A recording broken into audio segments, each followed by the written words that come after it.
நான் உருகிய மனதுபாடு இப்போ நமக்கு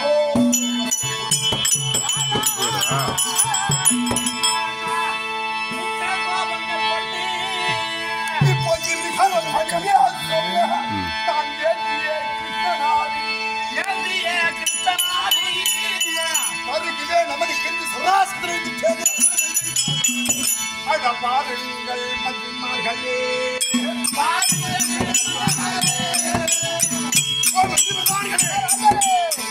பரிவாரங்களே கட்டு காவலர்களே புறப்படுங்கள்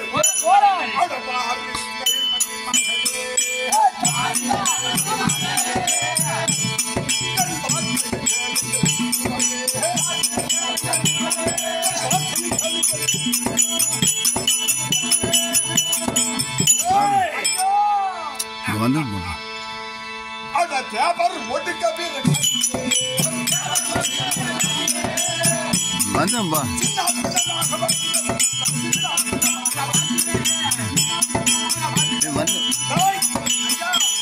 யாவரும் ஆகல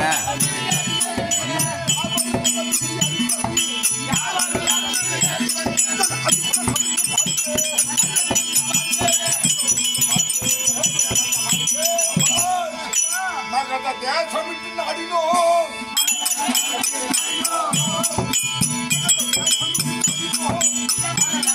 நம்ம செல்ல முடியாத இந்தாண்டவா இந்தாண்டவா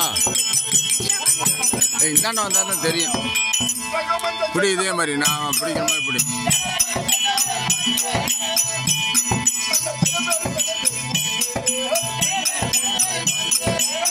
பாட்டு வெட்டி பாடுறாப்புல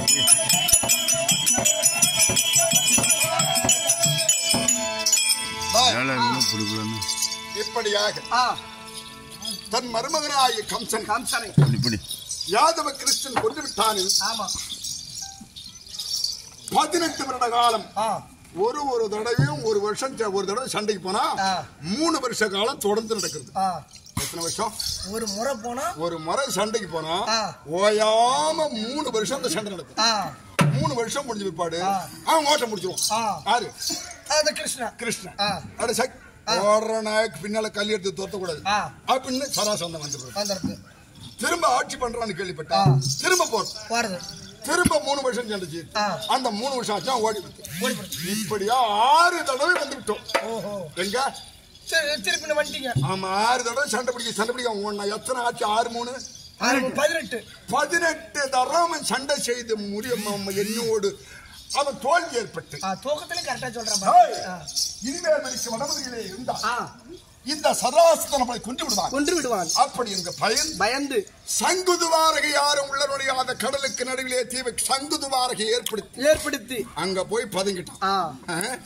அதனால இனிமேல் சண்டை செய்ய நியாயம்ன்ற பொறுப்பில்லாம நம்ம நாட்டுக்கு நம்ம கிளம்பலாம்.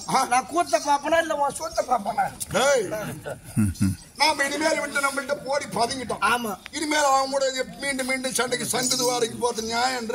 அவன் 6 தரம் ஓடி திருப்பி நம்மளுக்கு அசிங்கம் தானே. இது வீரனுக்கு அழகு இல்ல. அதனால வேற ஐடியா.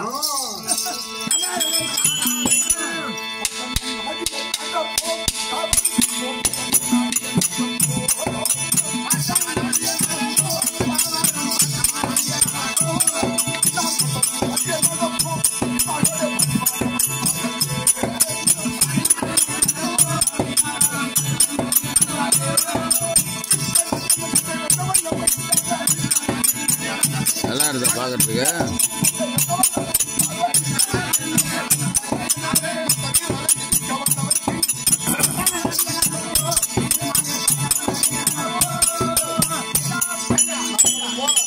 ஒரு சண்டைக்கு வருவது சமமான பலம் படைத்த வீரன் கிட்ட போகணும். பின்ன இங்க இருந்து கிளம்பும் போதே வாடான்னு தடி தூக்கிட்டு வரான் பாரு, அவன்கிட்ட போறான். உன்னை பார்த்தோன்னே ஓடுறான் பாரு. உள்ள போய் பதவி டாப்பா போட்டுறான்னா கதை உடச்சுட்டு அவங்க கூட்டி சண்டைக்கு போறது. அப்படியே நீ போனாடா இவன் சரியான இவன் பிள்ளை போயிடா அவன் செவனு தாண்டா இருந்தான், இவன் பூந்து அடிச்சாண்டான்னு உன் பேரு கெட்ட பேரு. அப்படி எல்லாம் நான் செய்ய மாட்டேன். ஒண்ணு நியாய தர்ம நீதி தெரியாதவன் இல்ல. டேய் அட மாய கிருஷ்ணனுக்கு வஞ்சி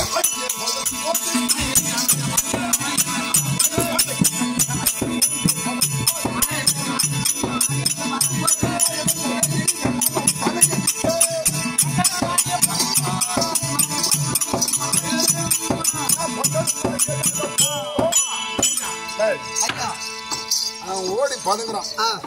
அவன் சொல்லிடுறான், போ எடை பத்தி மடை பத்தி அவனுக்கு தெரிஞ்ச பத்தி அவன்கிட்ட எதுக்கு சண்டைக்கு போயிட்டு. ஆனா என் குல குருவாக விளங்கும் யாரு சண்ட கௌசிகர் சொன்னார் இல்லவா, உனக்கு உயிர் பிச்சை கொடுத்து ஒன்றாக உருவாக்கியவள் அந்த அன்னை பராசக்தி, அந்த சரதேவி அம்மனுக்கு நீ நான் சொல்ற மாதிரி செஞ்சினா இந்த உலகம் எல்லாம் கிடைக்கும் சொன்னார். என்ன சொன்னாரு? என்ன சொன்னாரு?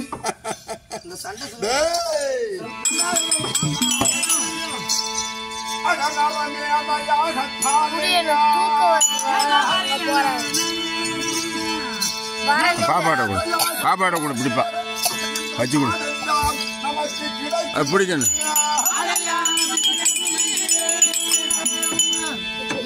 அங்க தாத்தா கிட்ட உட்காருவா.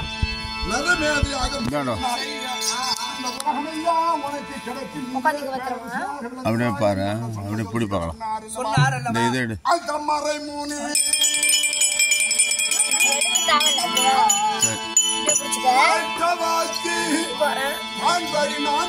தூக்கம் வருதா? உட்காருடா.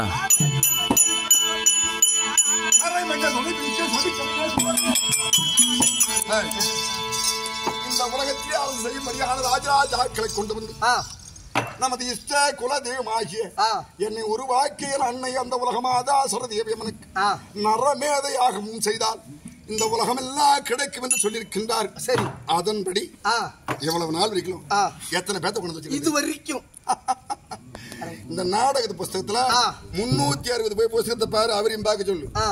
360 ராஜாக்களை கொண்டு வந்து வைத்திருக்கிறோம். ஆனா பாரத புஸ்தகம் வசன காவியத்தில் போட்டோம் 84,000 வருஷங்களை கொண்டு வந்து சராசந்தர் வைத்திருந்த நவமேதையாகவும் செய்திருக்கிறான். இன்னொரு புஸ்தகத்துல என்ன போட்டிருக்கான்? வெறும் 84 ராஜா. 84. இந்த நாடக புஸ்தகத்துல 360 ராஜாக்களை கொண்டு வந்து பலி கொடுத்து நரமேத யாகம் செய்யறதுக்கு வச்சிருந்தான் ஜராசந்தன். நாம அடக்கி வச்சுக்கிறோம், அண்ணன் செய்யலடா. நாம வேணா ரவுண்டா ஒரு 100ன்னு வச்சுக்கலாமா? இப்ப எப்படி 100 நாம வச்சுக்க வேண்டியதா? நாடகத்துல புஸ்தகம் போட்ட வாத்தியார் சொன்னது சொல்லிட்டு போயிட்டு 360 ராஜாக்கள் யாகம் செய்யணும். யாகத்துக்கு வேண்டிய பொருள் அதாவது ராமன் ரெடி பண்ணி வச்சிருக்காரா யாகத்துக்கு?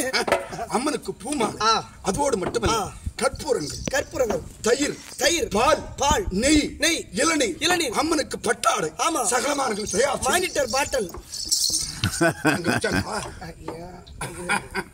சுவாமி. சரி, வச்சு அம்மனுக்கு படைத்து இந்த ராஜாக்கள் எல்லாம் பழிட வேண்டும். தயார் செய்து கொண்டிருக்கிறேன். திக்கு வைக்கம் செய்து தேசங்களுக்கு சென்று ராஜாக்களை கொண்டு வந்து சிறைகளை வைத்து சரதேவி அம்மனுக்கு நரமேதையாகம் செய்யும்படியாக எத்தனைக்கும் தருவாய். அதாவது இந்திரபிரஸ்தை ஆண்டு வரும்படியான 5 ராஜாக்கள் மூத்தோராகிய தர்மராஜ உருவாக